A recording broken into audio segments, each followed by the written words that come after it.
Star plus show Anupama में Gautam Kothari house को बर्बाद करना चाहता था, लेकिन प्रार्थना उससे साफ कह रही थी कि वह सब कुछ पापा को बता देगी। प्रार्थना ने ठान लिया था कि अब वह चुप नहीं बैठेगी। उधर डेली अनुपमा सीरियल के आज के एपिसोड की शुरुआत में हम देखते हैं कि क्याथी श्रीनाथ जी के मंदिर में हाथ जोड़कर रोते हुए भगवान से सवाल कर रही थी कि एक माँ को आखिर क्यों इतनी तकलीफ दी जा रही है। उसने वर्षों से पूजा पाठ और तपस्या की थी ताकि उसका बेटा घर लौट आए, लेकिन जब वह लौटा तो उसे लगा कि उसकी तपस्या पूरी हो गई, लेकिन भगवान ने फिर से उसके बेटे को उससे दूर कर दिया। क्याथी गुस्से में भगवान से पूछ रही थी कि वह ऐसी कौन सी पूजा करे जिससे उसका बेटा हमेशा उसके पास रहे। वह रोते हुए पूरी तरह से टूट चुकी थी। तभी अनिल वहां आता है और उसे संभालने की कोशिश करता है।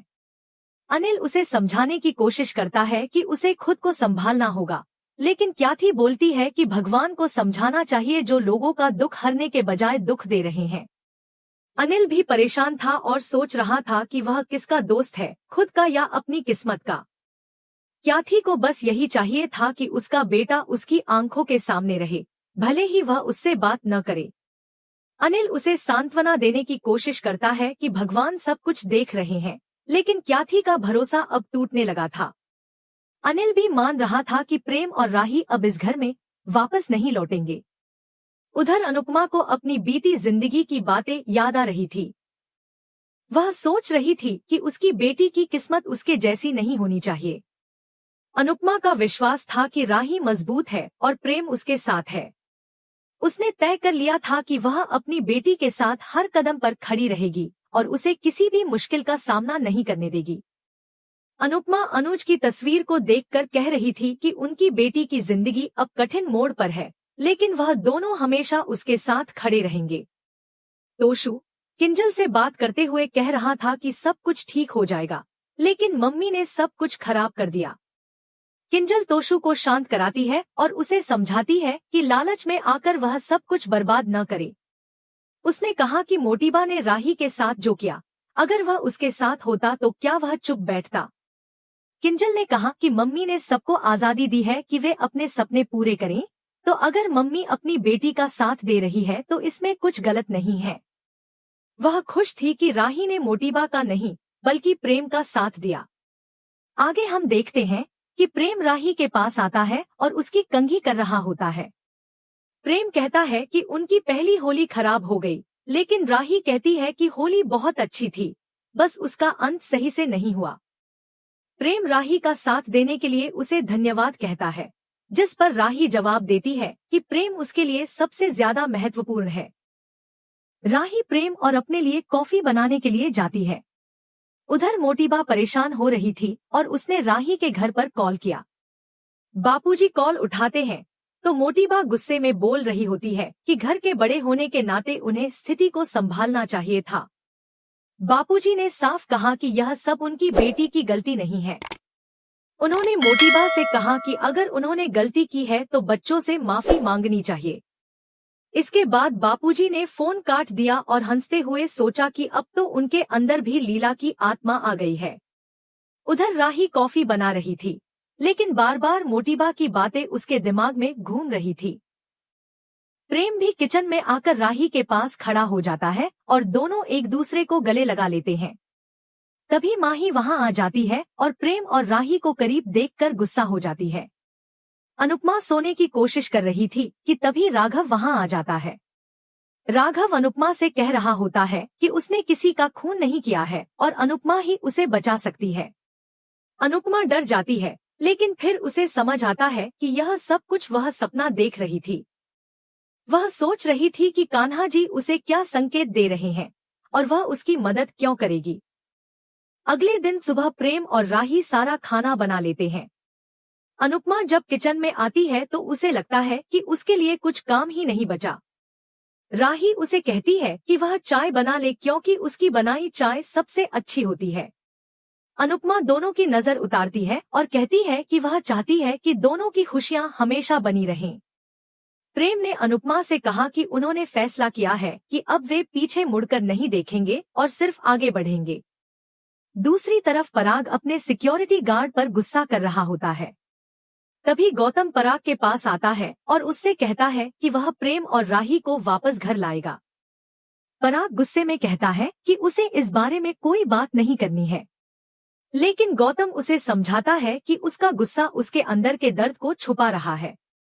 गौतम ने कहा कि वह सब कुछ संभाल लेगा और पराग खुश था कि उसे इतना अच्छा दामाद मिला है। लेकिन प्रार्थना ने सब कुछ सुन लिया था। वह गौतम के पास आई और उससे बोली कि वह उसकी फैमिली से खेलना बंद करे। गौतम ने जवाब दिया कि वह वही करेगा जो उसे ठीक लगेगा। प्रार्थना ने उसे चेतावनी दी कि अगर उसने किसी के साथ बुरा किया तो वह कभी खुश नहीं रहेगा।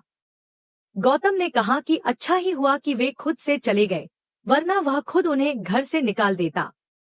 प्रार्थना ने गुस्से में कहा कि वह डैड के पास जाकर सब कुछ सच बता देगी। इस पर गौतम ने गुस्से में प्रार्थना के चेहरे पर दूध का गिलास फेंक दिया और कहा कि वह वही करेगा जो उसे सही लगेगा। प्रार्थना ने साफ कर दिया कि अब वह गौतम के हर गलत कदम का पर्दाफाश करेगी। प्रार्थना को गौतम की धमकी के बाद बहुत गुस्सा आता है। गौतम ने कहा था कि अगर वह अपने डैड को सब कुछ बताना चाहती है तो बता दे, लेकिन उससे पहले उसे मार्केट से जाकर कटोरे ले आना होगा क्योंकि वे उसके बहुत काम में आने वाले हैं। गौतम ने कहा था कि वह उसके घर को पूरी तरह से बर्बाद कर देगा। प्रार्थना सोचने लगती है कि अब उसे क्या करना चाहिए। वह सोचती है कि राही से बात करे, लेकिन फिर खुद ही फैसला लेती है कि उसे अपनी लड़ाई खुद ही लड़नी होगी। इधर कृष्ण कुंज का सीन चलता है, जहां सब लोग मिलकर खाना खा रहे होते हैं और खुश होते हैं। बापूजी बा को मीठा खाने के लिए कहते हैं, लेकिन बा कहती है कि क्यों? बापूजी कहते हैं ताकि तेरी कड़वी जुबान थोड़ी सी मीठी हो जाए। बा कहती है कि सच हमेशा कड़वा ही होता है। सब लोग खाने की तारीफ कर रहे होते हैं। राही देखती है कि माही के हाथ पर चोट लगी है। राही उससे पूछती है कि उसे चोट कैसे लगी, तो माही झूठ बोलती है कि ज्वेलरी बनाते समय कट लग गया। असल में यह चोट तब लगी थी जब माही ने राही और प्रेम को एक साथ देखा था। उधर अनुपमा के पास सेंट्रल जेल से कार्तिक का कॉल आता है। कार्तिक अनुपमा से मदद मांगता है और कहता है कि जेल में एनुअल फंक्शन के लिए जो डांस टीचर कैदियों को डांस सिखाने वाली थी, वह नहीं आ रही है। कार्तिक अनुपमा से पूछता है कि क्या वह कैदियों को डांस सिखा सकती है। अनुपमा थोड़ी देर सोचकर कहती है कि वह बाद में बताएगी। बा पूछती है कि किसका कॉल आया था, तो अनुपमा बताती है कि जेलर साहब का कॉल था। बा को यह बात अच्छी नहीं लगती। प्रेम और राही अनुपमा को डांस सिखाने के लिए तैयार करने की कोशिश करते हैं। राही कहती है कि मम्मी आप जब भी डांस करती हैं तो बहुत खुश होती हैं। अनुपमा मना कर देती है, लेकिन राही उसे समझाती है कि वह भी उसके साथ चलना चाहती है। आखिरकार अनुपमा मान जाती है और राही के साथ जेल जाने का फैसला करती है। प्रेम कोठारी हाउस छोड़कर अनु की रसोई में काम कर रहा होता है। उसे मोटीबा की बातों की चिंता होती है। तभी वहां माही आती है और प्रेम को परेशान देखती है। माही प्रेम से कहती है कि वह उसके लिए कुछ बना देगी। प्रेम माही से कहता है कि वह राही के लिए कुछ मीठा बना दे, क्योंकि वह बहुत अपसेट है। माही खुशी खुशी हलवा बनाती है और प्रेम को खिलाती है। माही प्रेम से कहती है कि वह इस घर में भी खुश रह सकता है। तभी प्रेम का पैर फिसल जाता है और माही उसे गिरने से बचा लेती है। माही प्रेम को गले लगा लेती है। तभी वहां परी आ जाती है और माही को कहती है कि वह ख्याली पुलाव बनाना बंद करे। माही इस बात पर बहुत गुस्सा होती है और सोचती है कि अब प्रेम के पास आने के उसके पास और भी मौके मिल जाएंगे। अनुपमा और राही जेलर साहब से मिलती हैं। कार्तिक अनुपमा से कहता है कि राघव पहले से काफी नॉर्मल हो गया है, लेकिन समझ नहीं आ रहा कि इस बार उसने अटैक क्यों किया। अनुपमा कार्तिक से कहती है कि उसकी बेटी का ध्यान रखे। कार्तिक अनुपमा से कहता है कि वह उसकी बात समझता है और उसकी बेटी की पूरी सुरक्षा करेगा। अगले दिन अनुपमा को पता चलता है कि राही को चोट लग गई है। अनुपमा बहुत परेशान हो जाती है। उसे पता चलता है कि राघव को भी चोट लगी है और इसका मतलब यह है कि इन दोनों के बीच हाथापाई हुई होगी। अनुपमा को इस बात की चिंता होती है कि राघव ने राही पर अटैक क्यों किया। राघव अनुपमा को कुछ नहीं बताता और वहां से चला जाता है।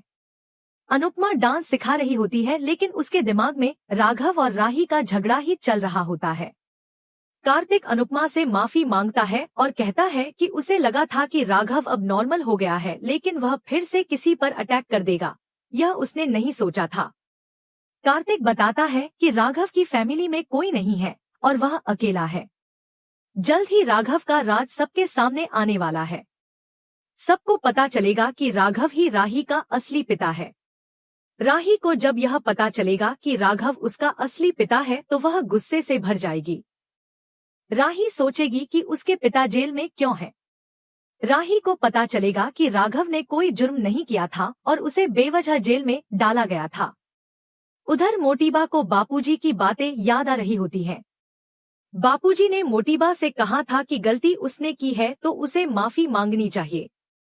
मोटीबा सोच रही होती है कि क्या उसे राही और प्रेम से माफी मांग लेनी चाहिए। उसे एहसास होता है कि अगर उसने राही और प्रेम का लेटर नहीं जलाया होता तो वे पढ़ाई के लिए बाहर जाते, लेकिन पढ़ लिख कर वापस आ जाते। मोटीबा सोचती है कि उसे जाकर उन दोनों से माफी मांग लेनी चाहिए। ख्याति परेशान होती है कि उसका बेटा उससे दूर हो गया है। पराग भी परेशान होता है, लेकिन गौतम बहुत खुश होता है। प्रार्थना गौतम से कहती है कि वह उसके परिवार को तोड़ने की कोशिश न करे। गौतम उसे धमकाता है और कहता है कि वह जो चाहेगा वही करेगा। गौतम कहता है कि उसने पहले ही सोच लिया था कि प्रेम और राही को घर से बाहर निकाल देगा। प्रार्थना गुस्से से भर जाती है और सोचती है कि उसे इस बार गौतम की सच्चाई सबके सामने लानी ही होगी। जल्द ही सबको पता चलेगा कि गौतम की असली साजिश क्या थी और राघव को किसने फंसाया था। अनुपमा अपनी बेटी के साथ खड़ी होगी और उसकी जिंदगी को फिर से संवारने की कोशिश करेगी।